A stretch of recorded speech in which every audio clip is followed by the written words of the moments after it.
Next gen நேயர்கள் அனைவருக்கும் வணக்கம். வாழ்க வாழ்க வாழ்க. நான் உங்கள் ஜோதிடர் ஓம் சக்தி ராஜா. செப்டம்பர் மாதத்தினுடைய பலன் 1/9/2024 முதல் 30/9/2024 வரை ஆக 30 நாட்கள் இந்த மாதத்தினுடைய கிரக பெயர்ச்சிகள் என்ன, எவ்வகையில் நமக்கு சாதகம், அதை நம்ம இப்போ பார்க்க இருக்கிறோம். இந்த மாதத்தினுடைய 5ஆம் தேதி பார்த்தோம் அப்படின்னா புதன் பகவான் பயிற்சி ஆகிறாங்க. 17ஆம் தேதி சூரிய பகவான் பயிற்சி ஆகிறாங்க. 19ஆம் தேதி சுக்கிரன் பயிற்சி, மறுபடியும் புதன் பகவான் பார்த்தோம் அப்படின்னா இந்த மாதத்தினுடைய இறுதியில் சிம்மத்திலிருந்து கன்னிக்கு பயிற்சி ஆகிறாங்க. அப்போ நம்ம ஒவ்வொரு மாதமும் மாத பலன் சொல்லிட்டு இருக்கோம். ஒருத்தவங்க நடக்குதுன்றாங்க, ஒருத்தவங்க நடக்கலைன்றாங்க. அப்படி பலவிதமான ஒரு கமெண்ட்ஸ் வருது. அப்படின்றச்ச உங்கள் கமெண்ட்ஸுகள் அத்தனையுமே நாங்கள் படிச்சுன்னு தான் இருக்கோம், பார்த்துன்னு தான் இருக்கோம். உங்களுக்கு என்ன தேவைகளோ அதை கொடுக்கறதுக்கு தான் இந்த ஆன்மீக வழி சார்ந்து உங்களோடு நாங்கள் பயணித்து கொண்டிருக்கிறோம் அப்படின்ற ஒரு விஷயம். இந்த பொது பலன்கள் என்பது ஒரு 60% 40% தீர்மானத்தை கொடுத்தாலும் உங்களுடைய மொத்த பலன்கள் தெரிஞ்சுக்கணும், சரியான விதிமுறைகள், நான் ஒரு முக்கியமான முடிவு எடுக்கணும் அப்படின்னா உங்களுடைய சுய ஜாதகத்தை பரிசீலனை பண்ணுறது மிகப்பெரிய ஒரு சாத்தியமாகும் அப்படின்ற ஒரு விஷயத்தை தெரிஞ்சுக்கலாம். சுய ஜாதகத்தை பற்றி தெரிஞ்சுக்கணும் அப்படின்னா என்னுடைய வாட்ஸ்அப் தொடர்பு கொண்டு தெரிஞ்சுக்கோங்க.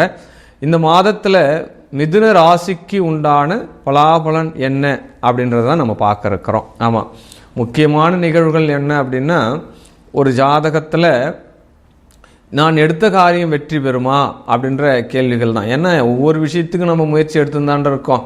அப்போ எப்பொழுது நம்முடைய முயற்சி ஜெயிக்கும் அப்படின்றத தெரிஞ்சுக்கிறது தான் இந்த கிரக சஞ்சாரங்கள் அப்படின்னு சொல்லப்படுது. உங்கள் ராசியில் செவ்வாய் பகவான் பயணிக்கிறார். அப்போ லாபங்கள் உங்களை நோக்கி வருகின்றன அப்படின்னு சொல்லலாம்.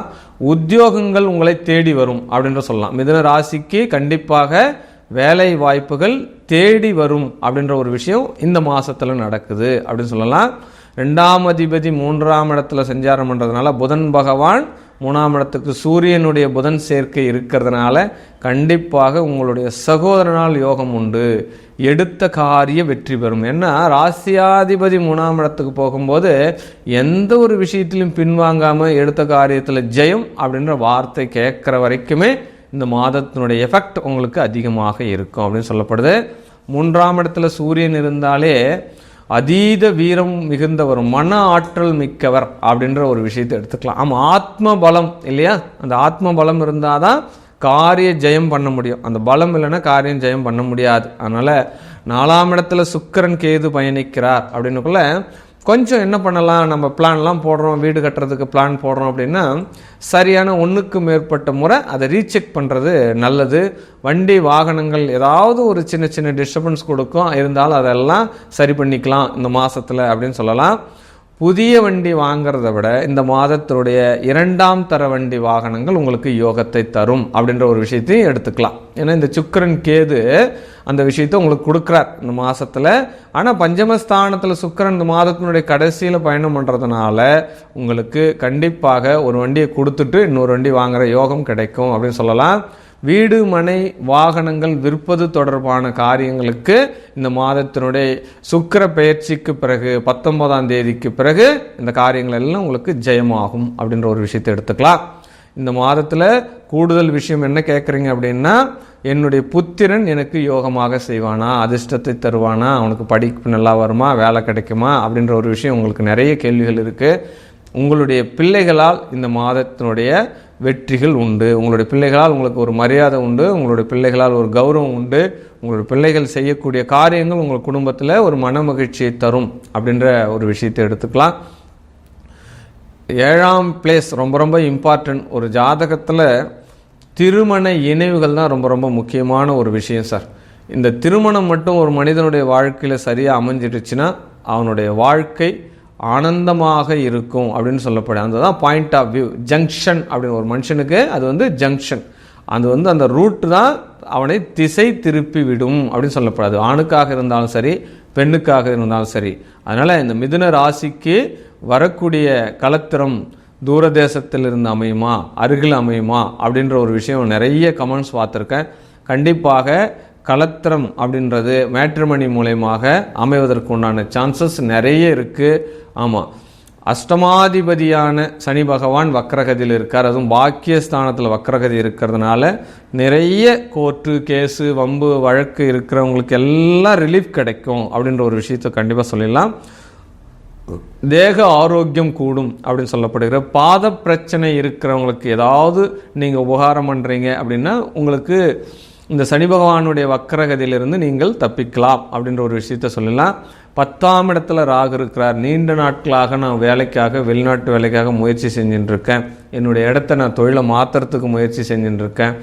உத்தியோகத்தை 2 உத்தியோகம் ஆக்கலான்ற ஒரு கற்பனையில் இருக்கேன். இது எல்லாமே இந்த செப்டம்பர் மாதம் மிதுன ராசிக்கு பாசிட்டிவான விஷயங்கள் அப்படின்ற ஒரு விஷயத்தை எடுத்துக்கலாம். கண்டிப்பாக இந்த மாதம் உங்களுக்கு ரெட்டிப்பு லாபம் வருவதற்குண்டான ஒரு மாதமாக அமையப்போகின்றது அப்படின்னு சொல்லலாம். பதவிகள் தேடி வரும் அப்படின்ற ஒரு விஷயத்தையும் சொல்லலாம். திஸ் ஏஜ் பர்சன் இருக்கார் இல்லையா, நான் ஒரு 15 வருஷமாக சர்வீஸில் இருக்கேன், எனக்கு எந்த ஒரு போஸ்டிங்குமே கொடுக்க மாட்டுறாங்க அப்படின்ற மாதிரிலாம் இருக்கிறீங்க அப்படின்னா கண்டிப்பாக இந்த மாதத்தில் ஒரு பாசிட்டிவ் நடக்கும். ஏன்னா உங்கள் ராசிக்கு 12 குரு பகவான் சஞ்சாரம் பண்ணுறதுனால பதவிகள் உண்டு அப்படின்னு சொல்லலாம். ஆமாம், என்னென்ன ஜாக்கிரதையாக இருக்கணும் அப்படின்னா 4ஆம் இடம் மட்டும்தான். அந்த 4ஆம் இடத்துல சுக்கிரன் கேது இருக்கிறதுனால ஏதாவது புது வண்டி வாங்குறதா பழைய வண்டி வாங்குறதா இல்லை வீடு மனை சீர் பண்ணலாமா அப்படின்ற மாதிரிலாம் கிரியேட் ஆகும். இது எல்லாமே கொஞ்சம் ஒன்றுக்கு மேற்பட்ட ரீசெக் பண்ணுறது நல்லது அப்படின்னு சொல்லலாம்.